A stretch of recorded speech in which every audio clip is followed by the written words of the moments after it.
Hello everyone, आज हम लोग ट्रिगर फिंगर के बारे में जानेंगे। इंट्रोडक्शन। ट्रिगर फिंगर और the thumb is a condition where the movement of the flexor tendon in your finger is restricted due to the constriction in the fibrous digital sheath. Trigger finger या thumb एक ऐसी condition है जहां आपके finger के flexor tendon का movement restrict हो जाता है। इस डायग्राम में आप देख सकते हैं ये हमारा टेंडन है। ये एक फाइब्रस शीट है जिसके अंदर ये टेंडन इस तरह से मूव करता है। टेंडन एक फाइब्रस शीट के अंदर इस तरह से मूव करता है। ये शीट टेंडन को गाइड और प्रोटेक्ट करती है। शीट के अंदर साइनोवियल फ्लूइड होता है जो टेंडन को स्मूथली ग्लाइड करने में हेल्प करता है। रिपीटेटिव मोशन या इंजरी या इन्फ्लेमेशन की वजह से टेंडन शीट में स्वेलिंग आ जाती है। इस टेंडन शीट में स्वेलिंग आ जाती है। टेंडन के अंदर एक छोटी सी गांठ या नोड्यूल बन जाता है। इस तरह से गांठ या नोड्यूल बन जाता है। छोटी सी गांठ बन जाती है जो शीट के थ्रू टेंडन का स्मूथ मूवमेंट रोकती है, जिसकी वजह से फिंगर का स्मूथ मूवमेंट रुक जाता है और फिंगर एक्सटेंड करने में यानी सीधा करने में परेशानी आ जाती है। इस तरह से ये इस पोजीशन में फिंगर रह जाता है और सीधा होने में परेशानी आ जाती है। ये फ्लेक्सर टेंडन का मूवमेंट रेस्ट्रिक्टेड हो जाता है, यानी इस तरह से बेंड करने में परेशानी हो जाती है। इसे हम लोग फ्लेक्शन कहते हैं। और अगर इस तरह से सीधा हो गया हो तो उसे हम लोग एक्सटेंशन कहते हैं। फ्लेक्सर टेंडन का मूवमेंट रेस्ट्रिक्ट हो जाता है in trigger finger due to the constriction of the fibrous digital sheath. ये हमारी है फाइब्रस डिजिटल शीट जो कंप्रेस हो जाती है या रेस्ट्रिक्ट हो जाती है, जिसकी वजह से पेन, स्टिफनेस या सेंसेशन ऑफ लॉकिंग और catching when you try to straighten your finger. इस तरह से बैंड पोजीशन से इस तरह से स्ट्रेट करने की कोशिश करते हैं, तब पेन, स्टिफनेस और फिंगर को सीधा करते वक्त लॉकिंग या कैचिंग का सेंसेशन फील हो जाता है। ये इस तरह से फ्लेक्स्ड पोजीशन में जब आप इसे फ्लेक्स्ड पोजीशन से सीधा करने की कोशिश करते हैं तब आपको लॉकिंग या कैचिंग सेंसेशन का फील होता है in trigger finger. And this is the sheath which is present. It is a digital sheath which get constricted. Trigger finger is also known as stenosing tenosynovitis. ये condition mostly thumb, middle finger या ring finger में देखी गई है। Trigger finger एक musculoskeletal condition है जिसमें tendon sheath में इन्फ्लेमेशन या स्वेलिंग आ जाती है। ये हमारी टेंडन शीट है जिसमें इन्फ्लेमेशन या स्वेलिंग आ जाती है, जिसकी वजह से टेंडन का मूवमेंट रेस्ट्रिक्टेड हो जाता है, यानी सीधे करने में परेशानी हो जाती है। उंगली को सीधे करने में परेशानी आ जाती है। जब टेंडन शीट टाइट हो जाती है, टेंडन स्मूथली ग्लाइड नहीं कर पाता है, जिससे लॉकिंग या कैचिंग का सेंसेशन होता है। So this is the area where the inflammation takes place due to the constriction of the tendon sheath. और इस एरिया में टेंडर लंप डेवलप हो जाता है। फिंगर के बेस पर एक टेंडर लंप भी फील हो जाता है। यहाँ पर टेंडर लंप फील हो जाता है इस एरिया में जहाँ पर टेंडन शीट का इन्फ्लेमेशन हो गया है। Causes of the trigger finger: repetitive motion, prolonged gripping of the steering wheel, especially in profession involving a long hours of driving, prolonged typing, sports that require a strong grip such as rock climbing, tennis, golf, or weightlifting, playing a musical instrument like guitar or violin, which requires a repetitive finger movement, extensive use of the smartphones or the tablet, especially for the texting और gaming. Steering wheel को लंबे समय तक पकड़ना, especially उन profession में जहाँ पर ड्राइविंग ज़्यादा होती है, प्रोलॉन्ग टाइपिंग, लंबे समय तक टाइपिंग करना, स्पोर्ट्स एक्टिविटीज़ जो जिसमें स्ट्रॉन्ग ग्रिप की रिक्वायरमेंट होती है, जैसे रॉक क्लाइंबिंग, टेनिस या गोल्फ या weight lifting. Playing a musical instrument, guitar या वायलिन जैसे इंस्ट्रूमेंट को बजाना जहाँ पर रिपीटेटिव फिंगर मूवमेंट की ज़रूरत होती है। Extensive use of smartphones, texting या गेमिंग के लिए स्मार्टफोन का इस्तेमाल करना। इन एक्टिविटीज़ में repetitive motion of the finger होता है, जिसके कारण ट्रिगर फिंगर डेवलप हो सकता है। It can also in underlying health conditions such as diabetes, rheumatoid arthritis, other inflammatory condition like gout, जहाँ पर इन्फ्लेमेशन के कारण टेंडन शीट कंप्रेस हो सकती है और स्वेलिंग आ सकती है, and it can develop a trigger finger. Job और activities involving a prolonged grip और extensive use of the hand. ऐसी जॉब्स या एक्टिविटीज़ जहाँ पर हाथों का लंबे समय तक यूज़ या प्रोलॉन्ग ग्रिपिंग होता है, extensive use of the hands. Direct injury to the palm और the base of the fingers, palm या फिंगर के बेस में डायरेक्ट इंजरी होने से भी ट्रिगर फिंगर डेवलप हो सकता है। ये सब फैक्टर्स ट्रिगर फिंगर का रिस्क बढ़ा सकते हैं।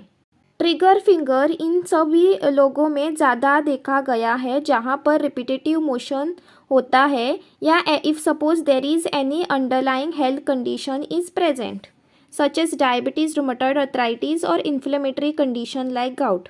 What is the pathophysiology?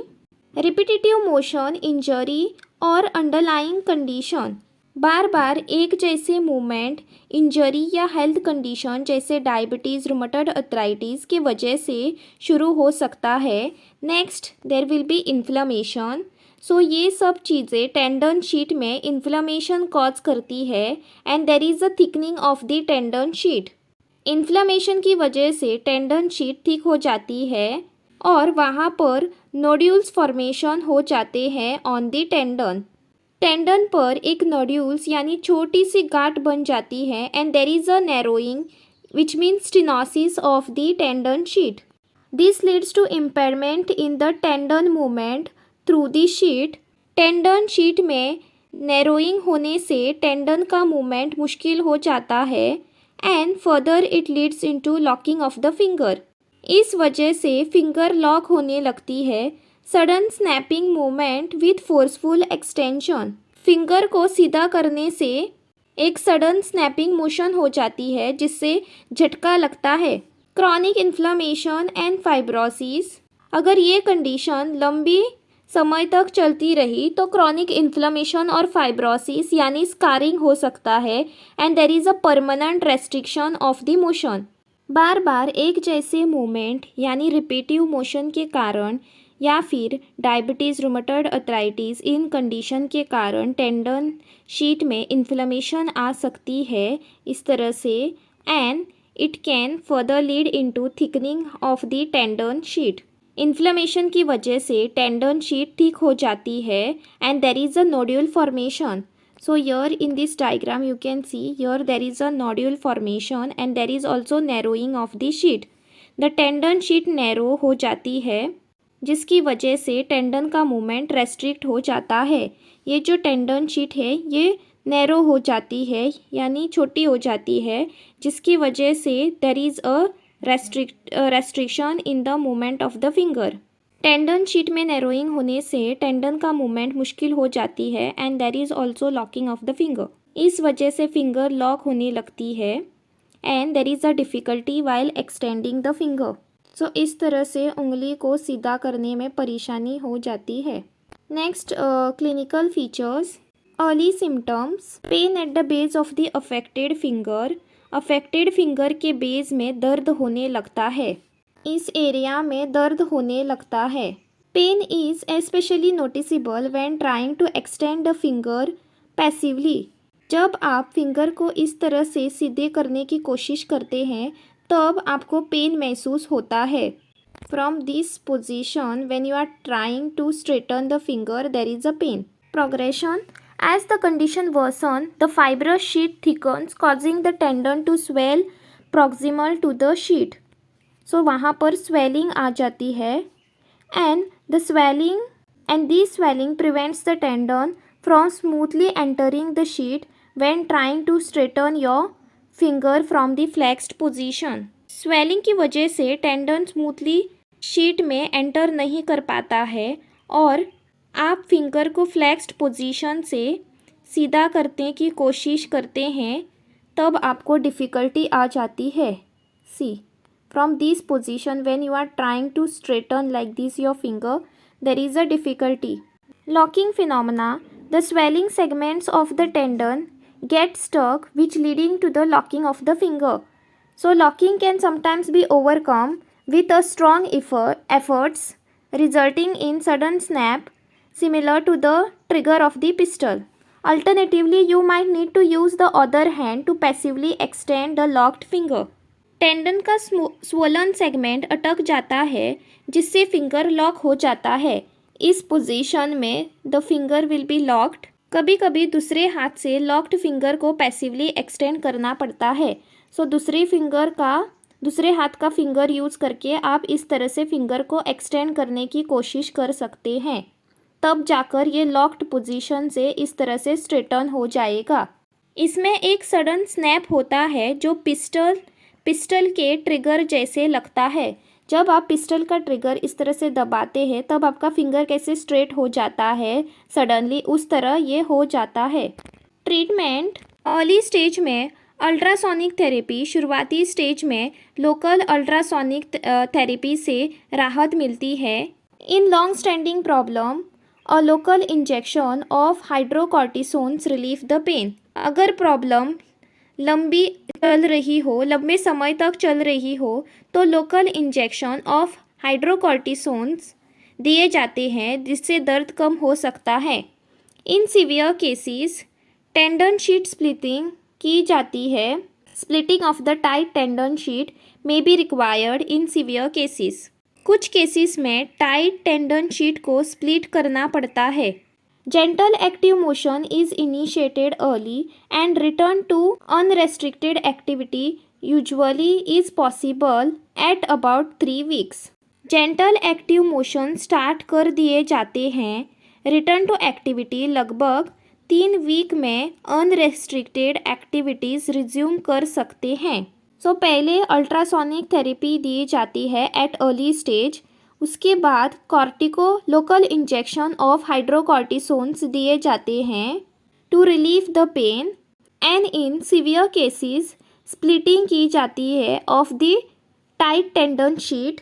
Gentle motion activities like gentle movement of the fingers is initiated and then यहाँ पर the most important thing is to prevent the repetitive motion. बार बार एक ही मोशन प्रिवेंट करना चाहिए जो ट्रिगर फिंगर को डेवलप करता है।